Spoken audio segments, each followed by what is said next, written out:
PDI Perjuangan ternyata belum habis. Ibu Mega ternyata masih eksis. Mereka mampu bertahan dari gempuran masif lawan yang menggunakan kekuatan pasukan Partai Coklat. Partai Coklat. Dan makanya, menariknya, politik di tanah air kini menjadi permainan tiga poros.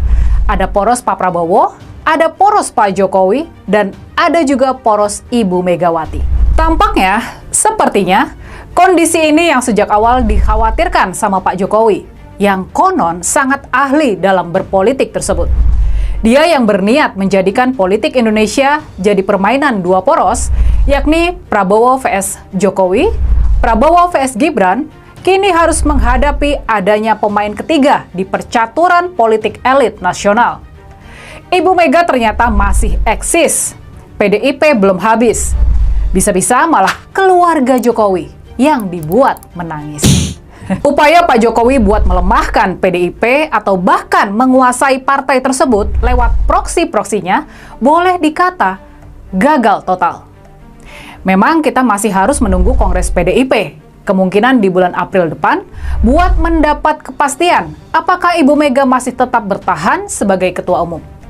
Tapi sejauh ini, melihat dari kekuatan dan aspirasi akar rumput PDIP, tampaknya memang nggak ada pilihan buat partai tersebut selain memilih kembali Ibu Mega sebagai pemimpin mereka. Sampai sekarang, sosok Ibu Mega yang kukuh pada prinsip, tidak mudah tergoda oleh politik transaksional, itulah yang membuat PDIP bisa bertahan, tegak, dan nggak tumbang di tangan si tukang kayu. Nggak seperti Partai Beringin. Dengan bertahannya Ibu Mega di PDIP, ini memberikan keuntungan sendiri buat Pak Prabowo, buat Presiden Prabowo. Jadinya dia nggak perlu berhadapan one-on-one atau satu lawan satu melawan Pak Jokowi. Kekuatan di luar Pak Prabowo bisa dipecah menjadi dua, para pendukung Pak Jokowi dan para pendukung PDIP.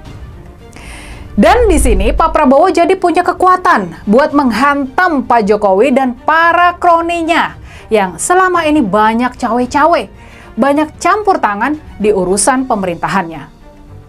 Puzzle terakhir yang bakal membuat Pak Prabowo benar-benar lepas dari Pak Jokowi adalah pergantian kepala kepolisian.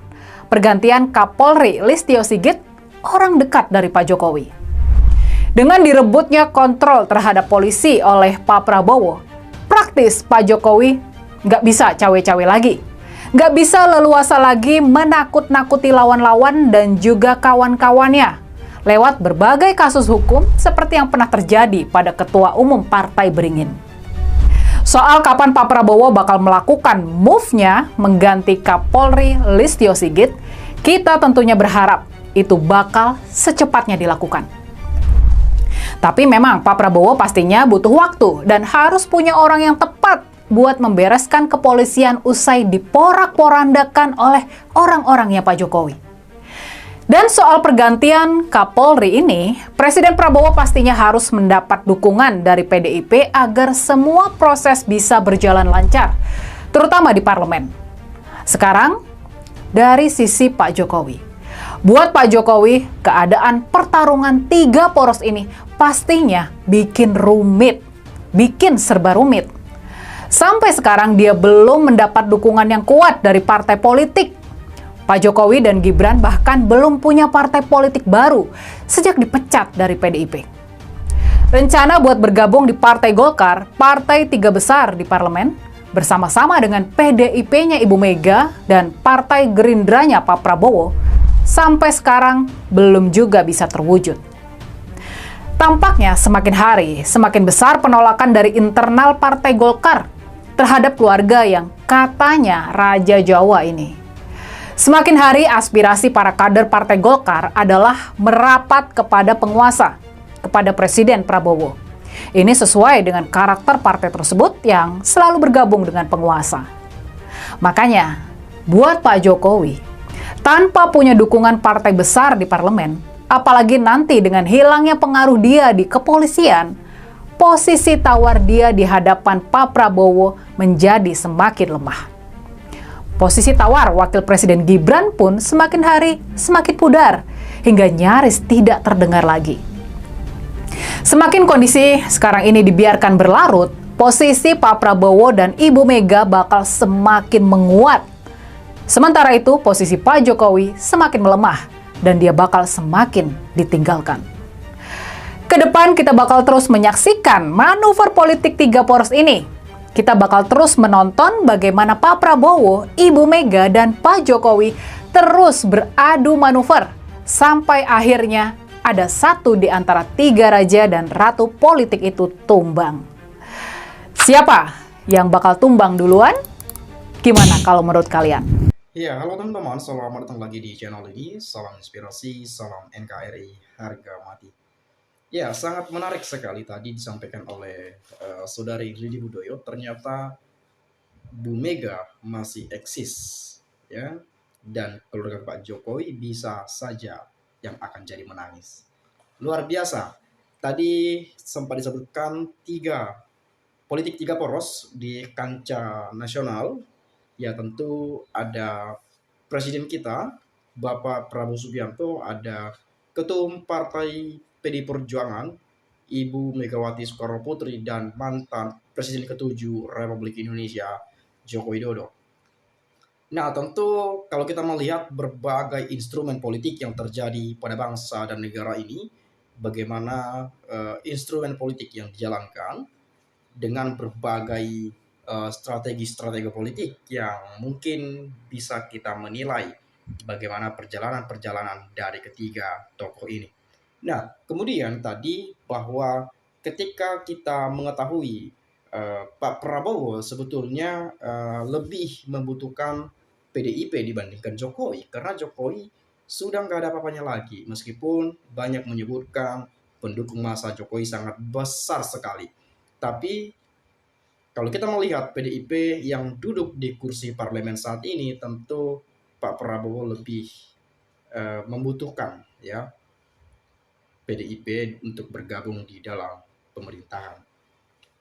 Dan banyak sekali yang saya pernah dengar bahwa akan digelarnya pertemuan antara Prabowo Subianto dan Bu Megawati. Tapi sampai sekarang saya belum dengar atau belum pernah lihat, tapi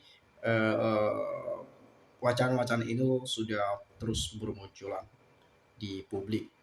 Nah, kemudian kalau saya menanggapi dan membaca beberapa pendapat dan penilaian teman-teman kita, saya akan juga mengulas satu persatu bila ada hal-hal yang untuk diluruskan. Saya melihat jangan hanya Kapolri yang diganti, tapi juga semua orang-orang titipan Jokowi sudah harus diganti termaksud Mendagrinya. Nah, beberapa bulan lalu Pak Jokowi sudah menyelesaikan masa jabatan di tahun 2024 gitu ya. Dan Pak Prabowo dilantik sebagai Presiden Indonesia, dan setelah dilantik sebagai Presiden Republik Indonesia beberapa bulan ke depan, dampaknya Pak Prabowo bersih-bersih di TNI, ya, ada beberapa jenderal, ada beberapa orang yang sudah diberhentikan dari mungkin jabatannya atau apa gitu ya, macam-macam lah. Nah, kemudian banyak masyarakat yang menginginkan tahapnya selanjutnya untuk bersih-bersih di kepolisian ya. Dan banyak yang menyebutkan Kapolri diganti ya, karena itu orang-orangnya Jokowi. Dan tidak sedikit juga masyarakat menginginkan agar Pak Prabowo mereshuffle atau mengganti menteri-menteri yang dulu bekerja di kabinetnya Jokowi, dan memang masih banyak sekarang juga bekerja di kementerian atau kabinetnya Pak Prabowo, itu segera diganti dengan orang-orang baru. Nah, lalu kemudian satu-satunya perempuan hebat pemimpin partai terbesar di NKRI, tegak lurus pada marwah konstitusi, saya selalu Ibu Megawati. Saya salut sama Ibu Mega yang sudah menggagalkan ambisi Mulyono 3 periode. Indonesia masih butuh PD Perjuangan.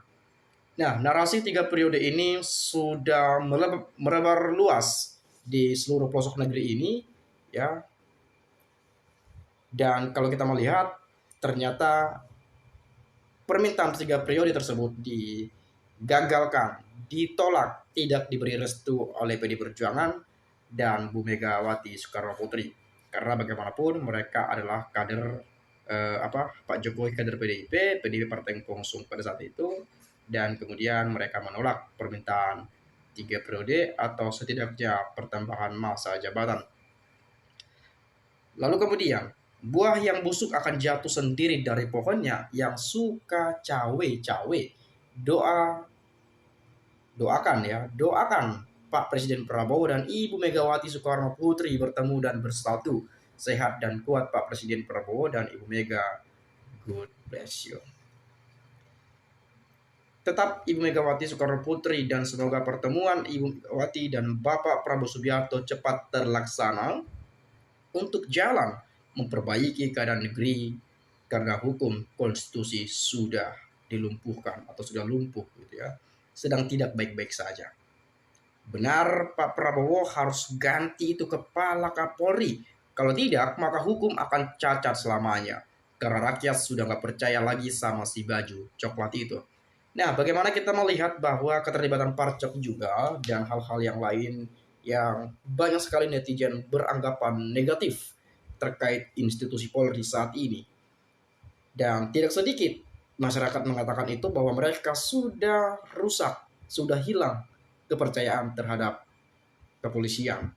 Ya meskipun kita tahu banyak polisi baik, banyak polisi jujur, banyak polisi adil, tetapi tidak semua dari mereka yang melaksanakan hal-hal yang baru saja saya ucapkan. Buktinya Parcok, ya itu dia tuh.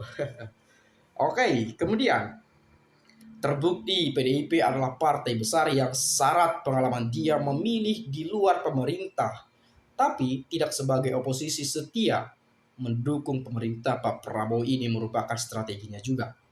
Ya. Kemudian semoga ke depan para pemuda kita yang bersemangat patriot bisa ada semacam latihan dasar militer setiap kecamatan dipimpin oleh Koramil mengadakan pelatihan, baik punya ijazah atau yang putus sekolah karena tidak mampu, agar berjiwa kebangsaan dan punya tanggung jawab disiplin yang akhirnya berguna untuk mencari pekerjaan apa saja. Bangkitlah generasi muda agar tidak lagi mau dimainkan oleh pemimpin kurun waktu 10 tahun kemarin yang lebih mengutamakan oligarki. Semoga era kepemimpinan Presiden Prabowo Subianto bansos bisa dihilangkan dan diganti dengan semacam program kerja, dengan tanda kutip program kerja padat karya era Pak Harto. Pemberian bansos kepada rakyat sangat menghina dan mengecilkan martabat rakyat Indonesia. Nah, perihal bansos sebetulnya kalau kita melihat sama saja itu melatih mental masyarakat sebagai mental peminta ya, mental pengemis. Ya kita juga nggak muluk-muluk ngomongin itu. Ya, meskipun kedengarannya kasar, tetapi kalau kita berpikir secara logika dan mungkin kita juga punya penilaian tersendiri terkait bansos. Bansos adalah bantuan sosial yang disalurkan oleh pemerintah kepada masyarakat yang membutuhkan. Kenapa masyarakat membutuhkan bantuan tersebut? Karena mereka tidak lagi atau terhambat ya dari segi faktor ekonomi, mungkin kurang mampu ya, gak ada kerjaan. Bukan mereka nggak mau bekerja, tetapi pekerjaan tidak ada bagi mereka. Dan kita melihat PHK di mana-mana, pengangguran merajalela, putus sekolah juga banyak sekali, stunting dan lain sebagainya. Itu kita lihat di negeri ini. Nah, adanya bansos di era Pak Jokowi misalnya. Jadi masyarakat yang menantikan bansos itu, menantikan BLT yang hanya ratusan ribu. Sekali 3 bulan atau sekali sebulan, saya nggak tahu karena saya nggak pernah menerima. Ya. Dan ini yang harus perlu dievaluasi. Ya bagaimana masyarakat itu diberi pancing misalnya, tidak diberikan ikan. Ya, bagaimana masyarakat bisa mencari jalan rezekinya sendiri, asalkan ada akses bagi mereka untuk melakukan suatu pekerjaan. Jadi tidak lagi mengharapkan bansos, dan bansos. Dan itu yang logika yang saya teruskan dari komentar Robi Mangido ini. Ya seperti padat karya misalnya, program kerja padat karya. Jadi masyarakat yang meningkatkan UMKM ya, padat karya sampai ke desa-desa misalnya. Mungkin kalau di perdesaan kita bisa sebut meningkatkan bagaimana penghasilan pertanian itu lebih meningkat, harga jualnya dinaikkan, ya bukan justru diturunkan. Dan itu saya dengar beberapa hari lalu bahwa Pak Prabowo akan fokus juga ya meningkatkan pertumbuhan ekonomi kita dari sektor-sektor pertanian ya, dan ada harga-harga kemarin kalau nggak salah di padi dan jagung itu harus sekisaran 6.000 sampai 7.000 kalau nggak salah per kilogramnya gitu ya, kalau nggak salah tuh. Dan itu sangat senang sekali masyarakat mendengarkannya, karena ini saya juga petani gitu ya. Ketika kita misalnya nanam jagung nih, mulai dari bibitnya yang mahal ya, racunnya yang mahal, belum lagi kita menggaji para pekerjanya waktu menanam, menggaji para pekerjanya waktu memupuk. Pupuk harus 2 kali ya, kalau jagung sekali nggak cukup. Pupuk sudah langka, mahal, dan seterusnya dan seterusnya. Itu terjadi tuh di kampung saya dulu tuh. Udah panen, kita upah lagi pekerja. Ya, sudah selesai diambil dari kebun sampai ke rumah, upah lagi pekerja. Menjemur dan sebagainya diupah lagi. Harga jagung pada saat itu 2.000, 2.500, 3.000. Apa petani nggak menjerit itu? Kebutuhan untuk bertani mahalnya luar biasa. Ketika hasil panennya sudah ada, kita jualnya murah. Ini kan nggak logika, ini udah nggak kontak lagi gitu. Jadi ini harapan kita ke depan, bagaimana Pak Prabowo dapat mendorong ya pertumbuhan ekonomi kita, ya meningkatkan swasembada pangan dan sebagainya dari kalau ke desa-desa tadi ya, dari sektor pertanian misalnya. Kalau mungkin di kota-kota nggak punya lahan kebun segala macam, ya diciptakan semacam program kerja padat karya, meningkatkan UMKM dan seterusnya dan seterusnya. Itu akan membantu masyarakat kita nanti dalam mencukupi kebutuhan mereka sehari-hari. Jadi secara ekonomi gitu ya. Jadi uang di Indonesia itu berputar-putar terus, berputar-putar gitu ya. Berputar terus. Nggak harus pergi, harus mengeluarkan uang sekian ke sana gitu ya. Jadi di suatu daerah itu ya, di setiap wilayah misalnya, kita belanja ke sini diputar lagi, beli ini beli itu diputar lagi. Jadi uang itu mengalir di situ-situ terus. Semakin meningkat dan semakin meningkat. Dan itu sih untuk salah satu cara menurut saya untuk lebih membuat semacam program kerja prakerja yang seperti yang sampaikan tadi. Itu sangat membantu masyarakat. Kalau hanya tenaga bansos misalnya, ya bisa saja saya nanti malas kerja. Ya, atau juga ada bansos kok. Aman deh, ada bansos gitu ya. Ya bisa saja masyarakat berpikir. Jadi kita dilatih untuk malas. Nah itu problem yang harus dievaluasi ke depan. Memang sebetulnya bagus, ya bagus ya. Bansos itu bagus, sangat membantu masyarakat yang membutuhkan. Tapi dari logika kita berpikir bahwa ya masyarakat itu ya harusnya dibuat semacam program kerja seperti yang tadi itu untuk meningkatkan itu. Sama seperti di negara mana tuh, walaupun usianya sudah 50-60, di Indonesia kan itu udah kategori pensiun, udah di rumah aja tuh, misalnya ya buka usaha aja gitu ya. Tapi kalau di luar negeri, itu masih bekerja tuh. Ya setidaknya mereka nyapu-nyapu, ya tukang sapu, segala macam. Dan fisik mereka pun tetap kuat karena tetap bergerak, terlatih terus tuh, beraktivitas. Di Indonesia umur sekian-sekian udah pensiun, udah tuh. Tinggal nikmati gaji pensiunan aja. Itu yang kita lihat juga di Indonesia ya teman-teman ya. Ya mungkin itu saja yang dapat saya sampaikan. Ya kurang lebih saya minta maaf. Terima kasih sekali lagi saya ucapkan. Salam inspirasi, salam NKRI harga mati.